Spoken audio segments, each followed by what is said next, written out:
സുഹൃത്തുക്കളെ, ഞാൻ ഈ വീഡിയോ ഇന്നിടുന്നത് വളരെ മികച്ച അനുഭവം തന്നൊരു സിനിമ ഫെമിനിച്ചി ഫാത്തിമ അതിനെ പരിചയപ്പെടുത്താനാണ്. തീർച്ചയായിട്ടും ഗൂഗിളിലൊക്കെ വന്നിട്ടുള്ള അതിൻ്റെ ഡീറ്റെയിൽസാണ്, അതിൻ്റെ ഇമേജുകളാണ്.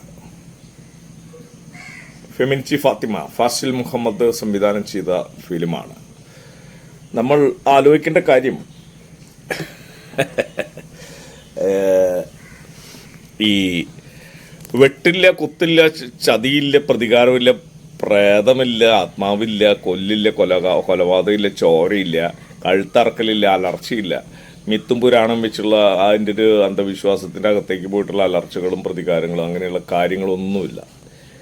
ജീവിതം എന്ന് പറയുന്നത് അത് അതിജീവനത്തിൻ്റെ ഒരു മാനദണ്ഡത്തിൽ നോക്കിയാൽ ഓരോ വ്യക്തിയുടെയും വ്യക്തിപരമായിട്ട് സ്വാതന്ത്ര്യം അത് ഉയർത്തിപ്പിടിക്കുന്ന രീതിയിലുള്ള മികച്ച സിനിമകൾ, വളരെ സൈലൻ്റായിട്ട് സിനിമയുടെ തന്നെ നല്ല രീതിയിൽ ഗ്രാമറിൽ ചെയ്യാൻ കഴിയുന്ന മിടുക്കുള്ള സംവിധായകർ ഉണ്ടാവുക എന്നുള്ളത് മാത്രമാണ് നേരത്തെ പറഞ്ഞ വയലൻസിനെതിരെ സൈലൻസ് കൊണ്ട് എങ്ങനെ പ്രതിരോധിക്കാം എന്നുള്ളത് മാത്രമാണ് ഒരു ചിന്ത. അപ്പോൾ ഫെമിനിസ്റ്റ് ഫാത്തിമ പോലുള്ളൊരു സിനിമ എന്ന് പറയുന്നത് ഒരു പൊന്നാനി കടപ്പുറം ബേസ് ചെയ്തിട്ടുള്ളൊരു കുറച്ച് മുസ്ലിം കുടുംബങ്ങളും അവരുടെ സ്ത്രീ ശാക്തീകരണമായിട്ട് ബന്ധപ്പെട്ട കൂട്ടായ്മകളും അതിൻ്റെ അകത്തുള്ള മെയിൽ ഡോമിനേഷനെതിരെ ഒരു സ്ത്രീ ഫാത്തിമ അവർ എടുക്കുന്ന നിലപാടുകൾ നടുനിർത്താനായിട്ട് ഒരു കിടക്ക വേണമെന്ന് പറയുന്നത് ലോകത്തിലെ എല്ലാ മനുഷ്യനും ആഗ്രഹിക്കുന്ന ഒരു കാര്യമാണ്. ആ കിടക്ക അതിൽ നടുനിർത്തുക എന്നുള്ളത്.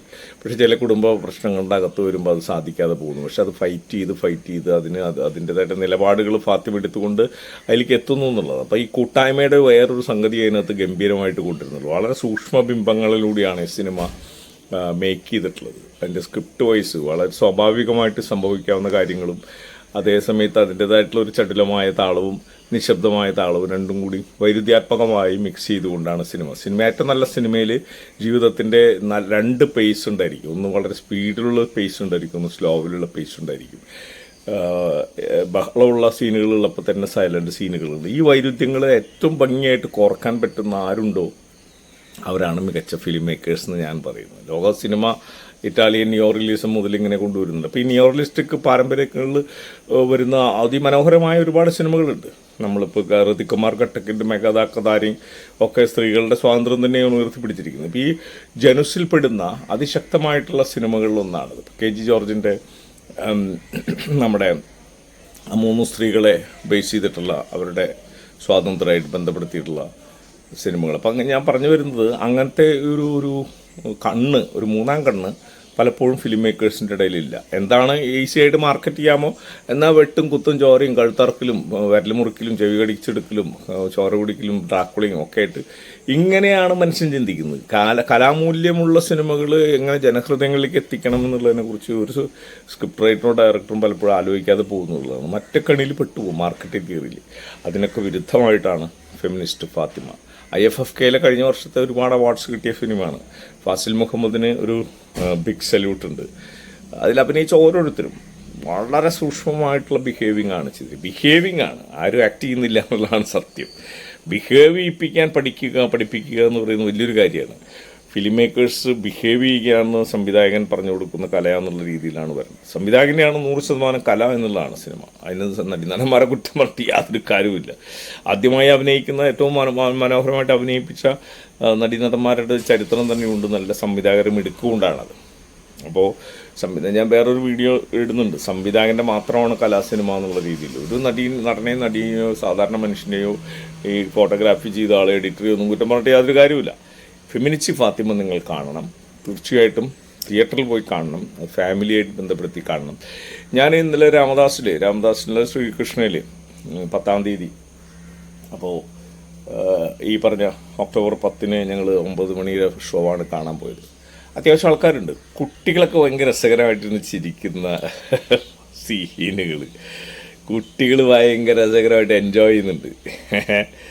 ഈ ഹസ്ബൻഡിൻ്റെ ചില പോക്കിരിത്തരങ്ങൾ കാണുമ്പോഴേ അതിനെതിരെ ഫാത്തിമ എടുക്കുന്ന നിലപാടുകൾ വരുമ്പോൾ ഓരോ ഘട്ടം കഴിയുന്നവരും കുട്ടികൾ എൻജോയ് ചെയ്യുന്നു. കുട്ടികൾ എൻജോയ് ചെയ്യണമെങ്കിൽ ആ സിനിമയിനകത്ത് വർക്ക് ഓഫ് ആർട്ട് എന്ന രീതിയിൽ മൂല്യമുണ്ട് എന്നുള്ളതാണ്. അപ്പോൾ തീർച്ചയായിട്ടും അതിൻ്റെ മ്യൂസിക് പാറ്റേണും നിശബ്ദത ഉപയോഗിച്ചുള്ള രീതിയും ഷോട്ടുകളും ഭയങ്കര റിയലിസ്റ്റിക് ആയിട്ടുള്ള സിനിമയാണ് ഫെമിനിച്ചി ഫാത്തിമ. ഇവിടുത്തെ വനിതാ സാഹിതി മുതൽ സ്ത്രീ വിമോചനം ഭയങ്കര സംഭവമാണെന്നൊക്കെ ഉയർത്തിപ്പിടിക്കുന്നവരൊക്കെ ഫാമിലിയായിട്ട് തന്നെ കാണണം. അത് സ്ത്രീകൾ തീരുമാനിക്കണം. ഈ സിനിമ ഏറ്റെടുക്കേണ്ടത് കേരളത്തിലെ വനിതാ വിഭാഗമാണ്. അത് ഏത് സംഘടനയിലും വനിതകളാണ് ഏറ്റവും കൂടുതൽ വന്നിട്ട് ഈ സിനിമ കാണുന്നത്. ഒപ്പം അവരുടെ ഫാമിലീനെ കൊണ്ടുവരും. അതാണ് പ്രൊമോട്ട് ചെയ്ത് പറയാനുള്ളത്. ഞാൻ ഇരിഞ്ഞാലക്കുട ഫെസ്റ്റിവലിനെ ഞാനും തിയോയും ആദ്യം കണ്ടു. ഇന്നലെ ടീച്ചർ കൂടി ഒന്ന് ഒരുമിച്ച് വീണ്ടും രവികൃഷ്ണയിൽ കണ്ടു. Big salute. ഫെമിനിച്ചി ഫാത്തിമ. ഇങ്ങനത്തെ ഓരോ കണ്ടന്റ് വളരെ ലോ ബഡ്ജറ്റിൽ മഹത്തായ സിനിമകൾ ചെയ്യുക എന്നുള്ളതാണ്. ഒരു ഇറാൻ സിനിമയുടെ ഒക്കെ ഒരു മൂഡുണ്ടല്ലോ, മജീദിയുടെയൊക്കെ സിനിമകളൊക്കെ.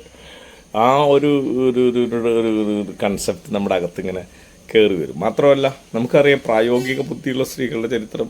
നമ്മുടെ പ്രേമലേഖനം പോലുള്ള ബഷീറിൻ്റെ നോവൽ, സാറാമ്മ പോലെയുള്ള അതൊക്കെ നമ്മുടെ മനസ്സിൽ വരും. എത്ര പ്രായോഗിക ബുദ്ധിയിലാണ് സാറാമ്മ കാര്യങ്ങൾ ചെയ്യുന്നത്, എത്ര യുക്തിപൂർവ്വമാണ് ചെയ്യുന്നത്. അയുക്തികത മാത്രം വെച്ചുകൊണ്ട് ആ മിത്തും വിശ്വാസങ്ങളും അയുക്തികതയും അന്ധവിശ്വാസം കുത്തി നിറച്ചുകൊണ്ട് വയലൻസ് കയറ്റിക്കൊണ്ടാണ് ഇവരിപ്പോൾ ഈ മറ്റേ ലോക അങ്ങനെ കുറേ സിനിമകൾ കയറി വരുന്നത്. അതിനൊക്കെ ബ്രേക്ക് ചെയ്യുന്ന, അതിലൊരു പെണ്ണ് ഫൈറ്റ് ചെയ്യുന്നതിൻ്റെ അമാനുഷികതയൊന്നുമല്ല ഇവിടെ ലൈഫിൽ സാധാരണ സഞ്ചരിക്കുന്ന ഇടവഴികളും ആ കിടക്കയായിട്ടൊക്കെയുള്ളൊരു അതിൻ്റെ ഒരു യാത്രയൊക്കെ ഉണ്ട്. ഭയങ്കരമായിട്ട് ഫീൽ ചെയ്യും നമുക്കത്.